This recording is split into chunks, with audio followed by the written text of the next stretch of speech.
Peoples Bancorp, ticker symbol PEBO, beat consensus for the second quarter of 2026. Right. Adjusted diluted EPS came in at 96 cents, which easily cleared that 85-cent estimate. And GAAP EPS was 78 cents on net income of $28 million. Plus, if we look at net interest income, that hit $92.7 million. Which is huge. And, just for context, the stock closed the quarter at $38.41. Yeah. So looking ahead, they also dropped their 2026 guidance. NIN is expected between 4.10% and 4.30%. With quarterly non-interest income sitting somewhere between $28 and $30 million.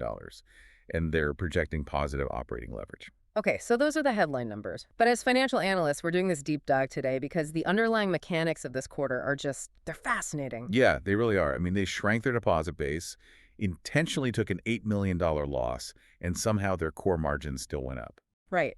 So our mission today is to break down this earnings presentation for you, the retail investor, and figure out exactly what they're doing with this balance sheet. Because on the surface, some of these moves look, well, completely counterintuitive. Exactly.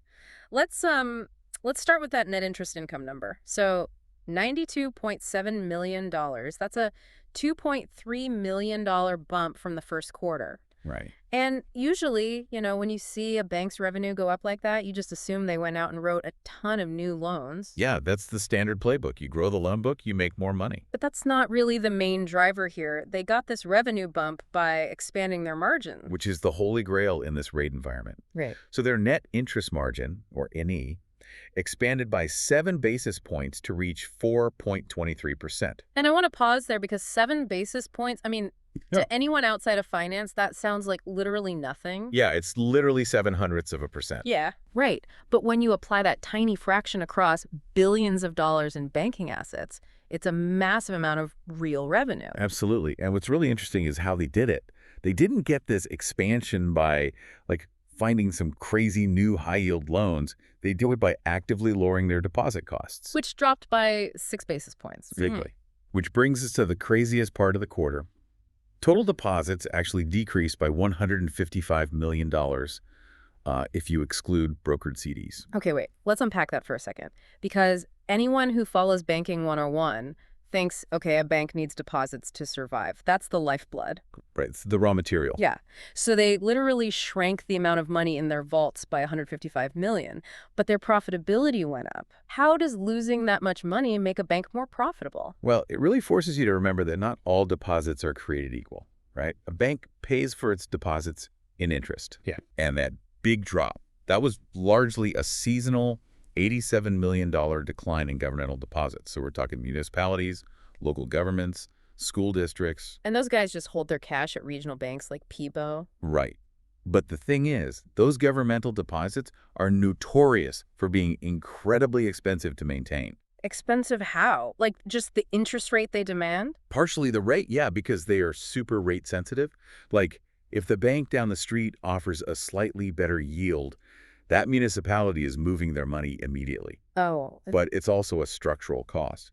When a bank holds municipal funds, they often have to secure them by pledging specific investment securities as collateral. Oh, right. So it ties up the bank's capital. Exactly. It totally restricts what management can do with their own assets. Yeah. And on top of that governmental drop, PEBO also saw a $92 million decline in retail CDs. Okay, so that means customers who, locked in those really high-rate CDs a year ago saw them mature. Right. And instead of PEBO basically begging them to stay by offering an even crazier higher rate, they just let them leave.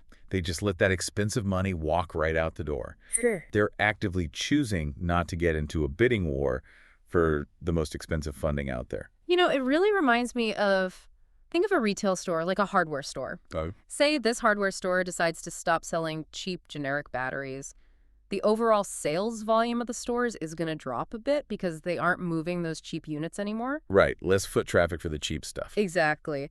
But the store's overall profitability shoots up because they take that shelf space and use it for high-margin power tools. That's a great way to look at it. PEBO is basically trimming the fat off its deposit base. Right. Though, we do have to remember the risk here. A retail store can survive a drop in foot traffic. A bank cannot survive a liquidity crisis. Fair point. You can only afford to let those expensive CDs walk away if you are absolutely certain that your core everyday deposits aren't going to panic and leave too. Yeah. Which is why that metric in their presentation is so important. 78% of their deposits are retail. Yep. Everyday consumers and small businesses. People who just leave their money in a checking account to pay rent and buy groceries, and they literally never check the interest rate. Exactly. And that is the absolute holy grail for a regional bank. It's a super stable, low-cost funding base. And to add to that, their uninsured deposits are sitting at just 27%. Okay, let's contextualize that uninsured number for you listening, because ever since the whole Silicon Valley Bank meltdown, everyone is obsessed with uninsured deposits. As they should be. Right. But 27%, that's a very comfortable defensive metric, isn't it? Extremely defensive. I mean, uninsured deposits are just any funds in an account that go over the FDIC's $250,000 limit. Right. And when panic hits, those are the people who run first, because the government isn't guaranteeing their cash. So having only 27% in that bucket means PEBO is largely insulated from a classic panic-driven bank run. Plus, they still have, what, almost $600 million in investment securities pledged to secure the remaining governmental accounts. Exactly. So they've built this absolute fortress on the liability side of the balance sheet. And that's what frees management up to make some incredibly aggressive moves elsewhere. Okay, so that perfectly sets up the next big question. They've optimized the deposits, they're playing great defense, the core margin engine is humming. Right? But then you look at the bottom line, and there's this glaring 18-cent gap between their GAAP earnings of 78 cents and their adjusted earnings of 96 cents. Yeah, that's a big gap. If the margins are doing so well, where is that cash leaking out? Well, it's leaking out through a very deliberate, aggressive balance sheet restructuring. During Q2, management decided to take an $8.2 million realized loss. An intentional loss. Totally intentional. Yeah. They generated it by selling off $135.2 million worth of available-for-sale investment securities. Okay, we really need to unpack the mechanics of this for the listener. Because taking an $8 million hit on purpose just sounds insane. It does. These available-for-sale securities, they're mostly just bonds the bank bought a few years ago, right? Right.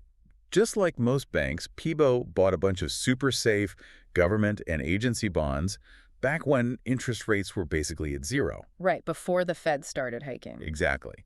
So when the Federal Reserve aggressively hiked rates, the open market value of those old, low-yielding bonds plummeted. Because no one wants a bond paying 1% when they can buy a new one paying 5%. Precisely. So sitting on the bank's books, they had this big unrealized paper loss. But by actually selling them this quarter, they turned that paper loss into a real $8.2 million hit to their current earnings. But the earnings release makes it super clear they aren't doing this because they desperately need to raise cash. No, not at all. They're doing it as part of a strategic plan to stay below $10 billion in total assets. Taking that loss and moving those assets off the books brought their total asset size down to $9.5 billion. And the timing here is key, because this is happening right before they close their pending merger with Citizens National Corporation. Yeah, which is a $76.6 million deal bringing 12 new branches in Kentucky. Right. And just to be thorough, we should also factor in the $410,000 in acquisition-related expenses they booked for that deal this quarter. Which dinged EPS by another penny or so. Exactly. They did offset a tiny bit of it by purchasing an energy tax credit for a $480,000 benefit. But you are absolutely right to focus on the $8 million bond sale. That is the true cost of their regulatory maneuvering.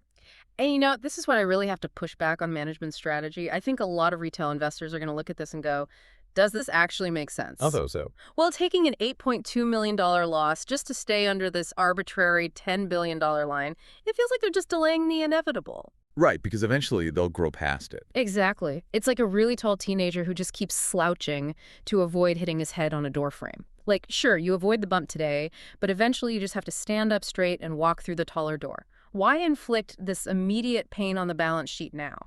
I get the analogy, but honestly, slouching is just uncomfortable. Crossing the $10 billion mark in the U.S. banking system is financially violent. Violent. Real. Oh, absolutely. That threshold isn't just a doorframe. It is a brutal regulatory toll booth.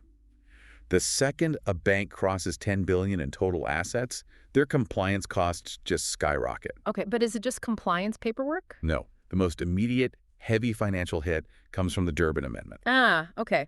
Let's explain the Durbin Amendment for the listener. How does a single regulation physically rip cash out of a bank's vault? Okay, so it targets debit card interchange fees. The swipe fees. Exactly, the swipe fees. Every time you buy a coffee and swipe your debit card, the coffee shop pays a small fee to the bank that issued your card. For banks under $10 billion in assets, those fees are largely unregulated.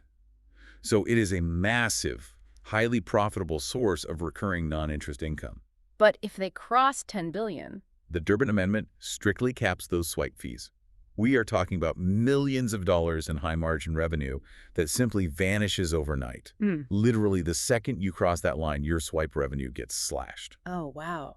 Okay, so by selling off those underwater bonds and shrinking their total assets down to 9.5 billion, they are basically creating a buffer. Exactly. They create enough headroom to absorb all the new assets coming from the Citizens National merger without tripping that Durbin Amendment wire. So they get to integrate the 12 new Kentucky branches, they start realizing the cost synergies from the merger, and most importantly, both PEBO and the new branches get to keep collecting those higher exempt level debit card swipe fees. You nailed it. But I mean, they're still just buying time, right? They can't stay at 9.9 billion forever if they want to be a growing bank. They are buying time, yes. But they're buying highly profitable time. I mean, look at their operating leverage. This quarter, their efficiency ratio improved to 58.3%. Which means they only have to spend 58.3 cents to generate a full dollar of revenue. Right, which is fantastic for a regional bank. Now, imagine if they just carelessly stumbled over the $10 billion line right in the middle of integrating this big acquisition. They'd get hit from all sides. Exactly. Merger expenses, higher compliance costs, and slashed interchange revenue all hitting the income statement at the exact same time. That efficiency ratio would just get destroyed. So taking the $8 million one-time hit on the bond portfolio allows them to kind of sequence the pain. Exactly. It's a very sophisticated, albeit expensive, chess move by management. Okay, when you lay out the structural cash flow like that, the short-term capital loss makes total sense. Yeah. But, okay, if management is carefully restricting the overall size of the asset pie to stay out of the regulator's crosshairs, they have to rely even heavier on their actual loan book to drive that incredible 4.23% margin. Right, because they can't rely on just growing the balance sheet into infinity. Right, so we need to look at the ingredients inside that loan pie. And the loan book is absolutely carrying the weight and doing it well. Loan balances actually grew by $51 million this quarter, which is a solid 3% annualized growth rate. Nice. But the real story here isn't the volume of the loans, it's the credit quality. The provision for credit losses plummeted by 51% compared to the prior quarter. Wait, 51%? Yeah, dropping a full $5 million down to $4.7 million.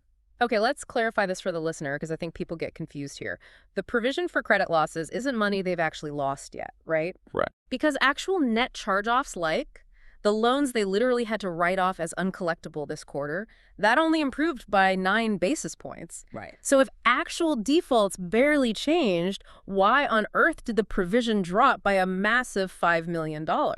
It comes down to this accounting standard called CECL, Current Expected Credit Losses. Right. CECL. It forces banks to book potential loan losses up front based on macroeconomic forecasts, not just when a borrower actually stops paying. So it's heavily reliant on economic modeling. Exactly. If the models are predicting a severe recession, a bank has to aggressively increase its provision, which hits their earnings immediately. So a huge chunk of that 51% drop isn't necessarily because PEBO's borrowers suddenly got richer or better at paying their bills. Yep. It's because the broader economic models just stopped flashing red warning signs. The earnings release explicitly notes that a stabilization of macroeconomic forecasts drove part of that decrease. Basically, the mathematical fear of a severe recession is easing up. Okay, but it's not just the weather forecast improving. Right. No, management also noted they are actively reducing balances in the higher loss rate segments of their portfolio. And that brings me to the most fascinating and honestly slightly terrifying part of their loan book. Oh, the leasing division. Yes, the North Star Leasing Division. The presentation notes that this specific portfolio has an origination yield of around 20%. Yeah. 20%. I mean, In a world where a standard commercial real estate loan yields, what, a fraction of that, a 20% return is just astronomical for a regional bank. It is massive. But management also flagged that they've seen higher net charge-off levels in this specific segment recently, so it's highly lucrative, but clearly risky. Well, we really have to put that in historical context, too. Management pointed out that historically, at like pre-2020, the charge-off average for the North Star leasing division was always around 4 to 5%. Wait, so even in the good old days, when the economy was booming, they were expecting 4 to 5 out of every $100 lent out to just vanish. Yeah, exactly. That is a vastly different risk profile than a traditional mortgage. It's the ultimate risk-reward trade-off, right? Yeah. North Star Leasing handles specialized commercial equipment financing. We aren't talking about 30-year loans on prime office buildings. Right. These are fast turnaround leases on business equipment. Because the bank is taking on higher risk with less robust collateral, they can demand that massive 20% yield. You know, I look at this North Star leasing segment like a specialized high-octane fuel for an engine. Okay, I like that. It burns incredibly hot, and yeah, it causes a bit more wear and tear, meaning those higher charge-offs you just have to absorb as the cost of doing business. Right. But it makes the net interest margin engine run faster than almost anyone else in their peer group. You do not hit a 4.23% NIM overall by playing it entirely safe. Definitely not. You need some of that 20% dirty fuel in the mix to offset all the lower-yielding, safer assets. But the challenge for management is throttling that engine so it doesn't blow up the entire car. And the data suggests they're doing a remarkable job of threading the needle here. They aren't just blindly chasing that 20% yield and blowing up their risk profile. By actively reducing balances in the most vulnerable segments of that leasing portfolio, they're ensuring that a few bad defaults don't sink the entire bank's earnings. And you can really see that discipline when you zoom out. Look at their total non-performing assets, which currently sit at just 0.60% of total loans. Which is incredibly low. Right. For a bank that runs a 20% yield specialty leasing division and is actively spending money acquiring other institutions, keeping bad assets to barely over 0.5% is a massive testament to their underwriting culture. It requires intense discipline. And we see that discipline reflected in their forward guidance, too. Right, the 2026 outlook. Yeah. Management mentioned they expect loan growth to come in toward the low end of their 3 to 5% guided range for the year. Which is interesting. They're not pushing for massive growth. No. Yeah. They attribute some of that to paydown shifting from 2025 into 2026, sure, but they pair that lower growth expectation with an anticipation of a slight reduction in net charge-offs for the full year. Meaning they are intentionally prioritizing asset quality and margin preservation over raw, unchecked loan growth. Exactly. It's a complete shift from the banking mentality we saw a few years ago, where growth at all costs was the only mandate. Right. Okay, so let's synthesize this for you listening so we can see the full picture of what Peoples Bancorp accomplished this quarter. Sure. They delivered a very strong beat, primarily characterized by expanding margins, and they did that through the incredibly counterintuitive move of letting $155 million in expensive deposits simply roll off their books. Right. And simultaneously, they executed a painful but totally proactive regulatory maneuver, taking an $8 million hit on their securities portfolio to intentionally shrink the bank. Just to keep them safely under that $10 billion Durbin Amendment cap ahead of the Citizens National merger, preserving all that lucrative debit card revenue. Yep. And underneath all that structural engineering, the actual business of lending money is holding up really well, with improving credit quality models and highly managed risk in their high-yield leasing portfolio. They are pulling every single lever available to optimize this balance sheet before they eventually have to take that next leap in scale. It really is a textbook example of a management team preparing the foundation for the next phase of a company's life cycle. They're taking the hits now while they have the margin strength to easily absorb them. Which leaves you, the retail investor listening, with a fascinating forward-looking question to explore as you evaluate this stock. Yeah. With total assets currently sitting at $9.5 billion and a 12-branch merger closing soon, just how long can PEBO realistically play this game of dodgeball with the $10 billion regulatory cap? Not forever. No. Eventually, the bank will grow. Eventually, they will have to cross that line, stand up straight, and absorb those massive structural cost increases. The real question is, will their core engine be strong enough to outrun the toll booth when that day comes? It's going to be interesting to watch. Follow the show for your daily retail earnings coverage.